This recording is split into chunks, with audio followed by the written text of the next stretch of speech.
এখন সামনের দিনে হচ্ছে দেশ গড়ার পালা। প্রিয় ভাই বোনেরা, বাংলাদেশে প্রায় 18-20 কোটি মানুষ।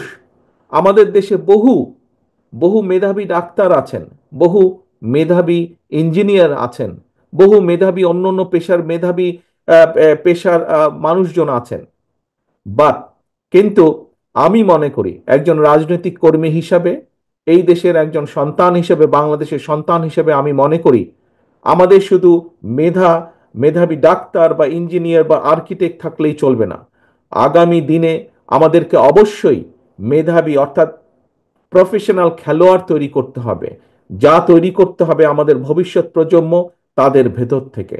আমাদেরকে আগামী দিনে ভালো সাংস্কৃতিক ব্যক্তিত্ব তৈরি করতে হবে, এবং চা যদি তৈরি করতে হয় আমাদেরকে সেই পরিকল্পনা গ্রহণ করতে হবে।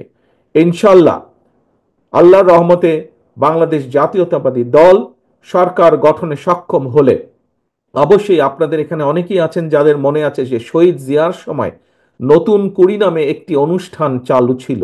একটি অনুষ্ঠান হতো নতুন কুড়ি নামে। সেই নতুন কুড়ি অনুষ্ঠানের লক্ষ্য ছিল যে বাংলাদেশের যারা ভবিষ্যৎ প্রজন্ম, তাদের ভেতর থেকে ভালো খেলোয়াড় হোক, ভালো সাংস্কৃতিক কর্মী হোক, ভালো বক্তা হোক, আহ, ভালো আর্টিস্ট হোক, এই প্রতিভাবান মানুষগুলোকে বের করে নিয়ে আসা।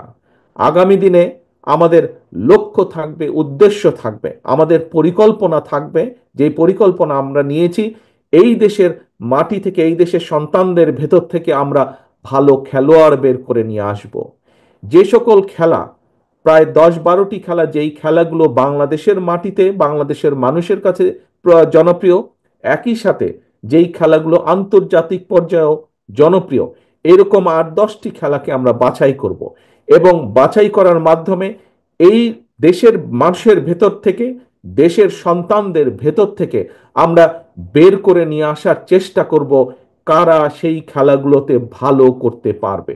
তাদেরকে আমরা সরকারের পক্ষ থেকে ট্রেনিং দিব, তাদেরকে আমরা জাতীয় এবং আন্তর্জাতিক মানের করে গড়ে তোলার চেষ্টা করব, যাতে স্পোর্টসের যে আন্তর্জাতিক ইভেন্টগুলো আছে সেই ইভেন্টগুলোতে যাতে আমরা দেশের জন্য সম্মান বয়ে আনতে পারি।